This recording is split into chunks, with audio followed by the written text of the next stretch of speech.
Welcome back to Great Northwest Weaponry. This is Thomas, and today we are celebrating having reached 10,000 subscribers, a goal I never thought that we would reach.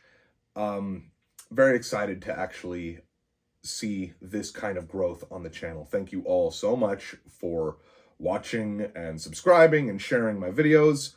This is very much just a passion project for me, but really cool to see it grow at the rate that it has been. We actually reached 10,000 sometime in the evening of June 6th. I believe it was somewhere between 8 and 9 o'clock in the evening, Pacific Standard Time. I wasn't really sure what I was going to do for a video to celebrate this, and something very random fell into my lap. I went shooting last weekend and had this little incident happen. That is the sound of a bullet flying over my head, and it can't have been that far away, as I could hear it whistle, as you see in that clip.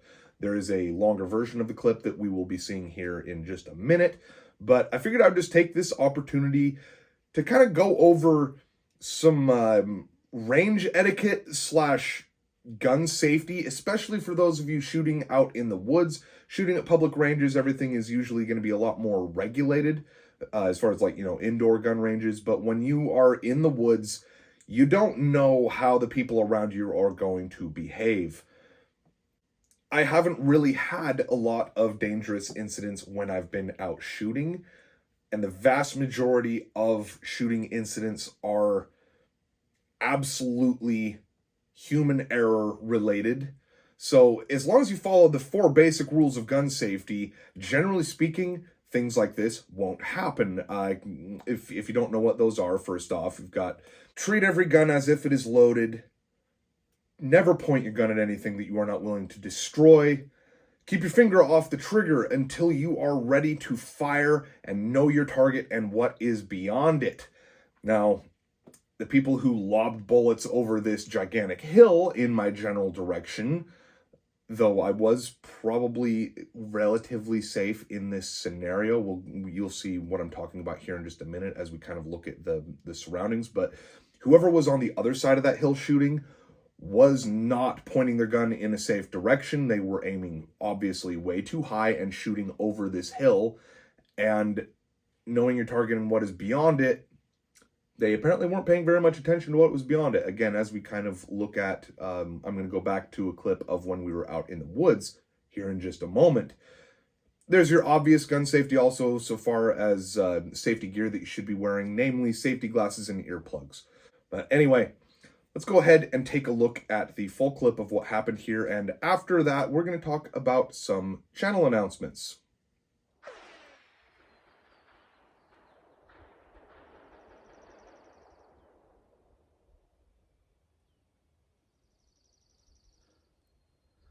I sort of bullet fly over that hill. Now, to put you guys' minds at ease, I wanted to show you the area that I'm shooting in a little better than it often comes up on camera. So this hill is very wide, and where I typically have my target located is right on that log there. So that, from where I am standing, is quite a ways, and you can see people come back here and shoot all the time, as evidenced by the mass amount of shotgun shells back here. But this area, we've got this hill here, and then on the other side there's another shooting area. The other shooting area is actually below where I am standing in elevation. So for that bullet to have flown overhead, that person had to be aiming, like, if this is aiming flat, you know, at the log in front of me, he was aiming about like so flat, his aim at least. Definitely something you got to be aware of when you go shooting out in the woods. Some people don't really mind their backstops. Shooting uphill is always a pretty stupid idea, especially severely uphill. If you are aiming anywhere close to the horizon line, don't fire, because though where I'm standing, I wasn't in any real danger unless he was shooting the heaviest bullets in the history of the world. If there's someone way back out that way, that bullet could have carried on forever. And there is, eventually you come to a city going out that way. So yeah, just out here shooting video. I've been putting my stuff away. Got a couple of my rifles over here for the video that I was shooting when the previously witnessed incident happened. In short, do not be like those guys. I did wind up going around the mountain to the other side to where they were shooting and checking out their setup, and they had their target placed very high on the hill.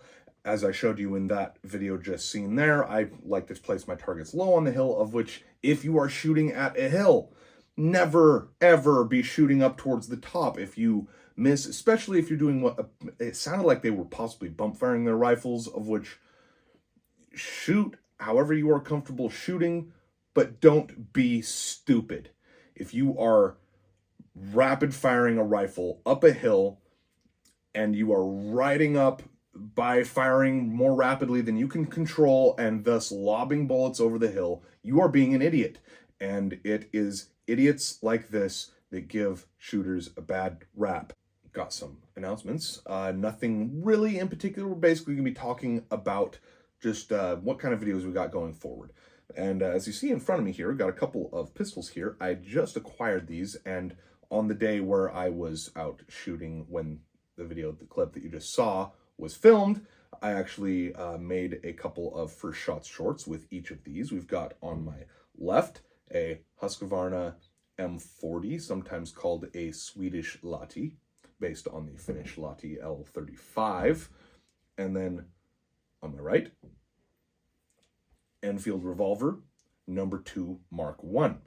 Again, we've got the first shots shorts for both of these filmed. I will be posting them, obviously, as shorts after this video is released. So probably a couple, 2 or 3 days, and we'll probably do the M40, and then a few days after that, the number 2 Mark 1. Demos of both of these I intend on having done this year. Neither is particularly hard to get ammo for, especially not the M40. It's 9mm Luger. Can get that anywhere. 38 Smith & Wesson or 38-200 is a little harder to come by, but it is around. It's not impossible. So I very much intend on having demos for both of those made. The video I was actually shooting when the incident in the woods happened was a Day at the Range video. I believe it was Day at the Range 24. That will be the next full-length video that we take a look at. I'll be posting that in probably a week, give or take. I would say a week from today, probably later in the day. It is Saturday, very early in the morning that I'm filming this and intending on posting it within the hour of filming it. I just got to do the cutting and editing, of which is always a little bit of a process. Got some more shorts made as well. We did a takedown short, the field strip short of the CZ Model 1938.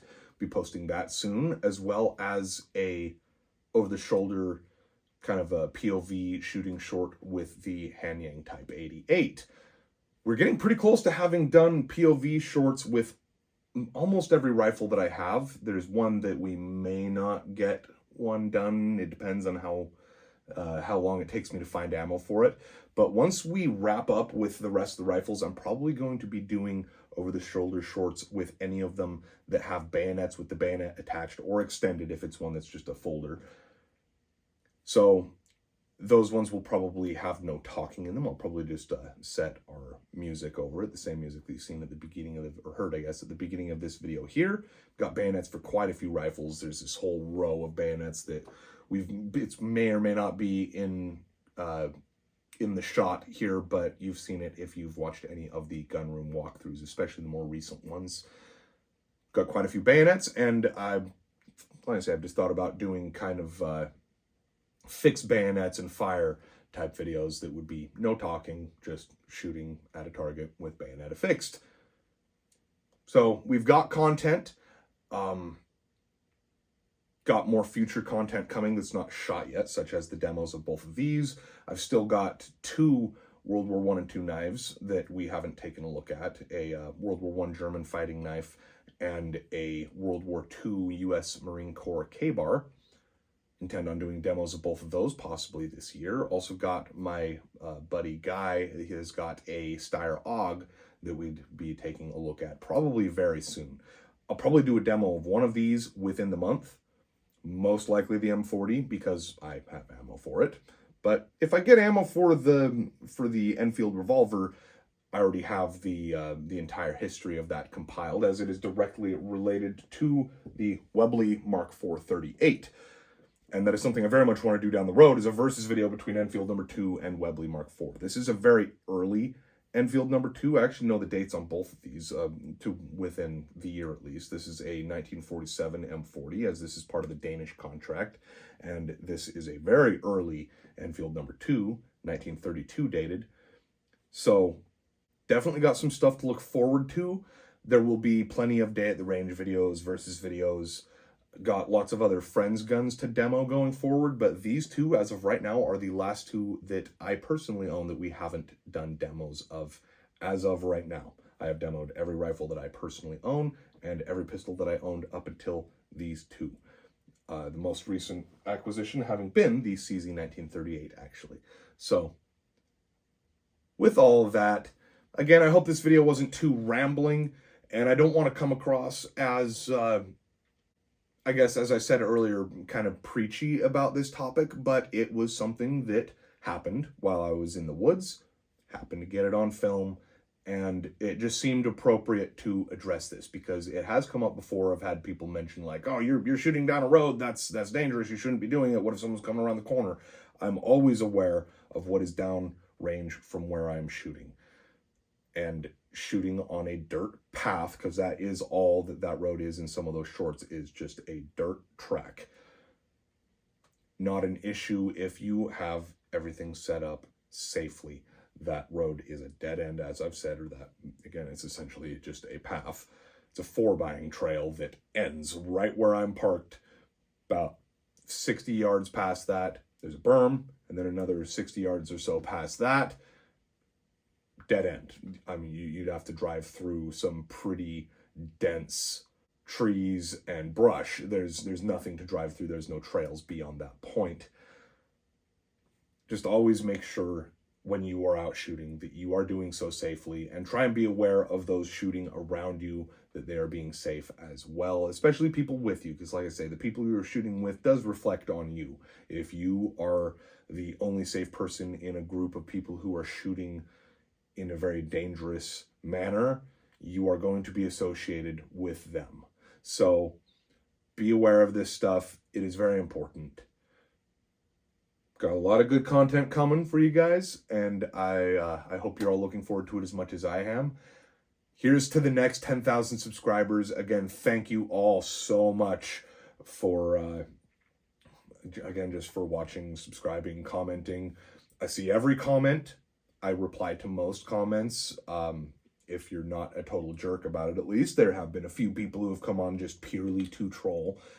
That happens with every YouTube channel. It is to be expected. I'm too thick-skinned to be bothered by it, but as long as you aren't commenting purely as a jerk, odds are I'll probably reply, or at least like your comment if it doesn't necessarily merit a response. But anyway, again, hope you all enjoyed the video. It's been Thomas from Great Northwest Weaponry, and I will see you all next time.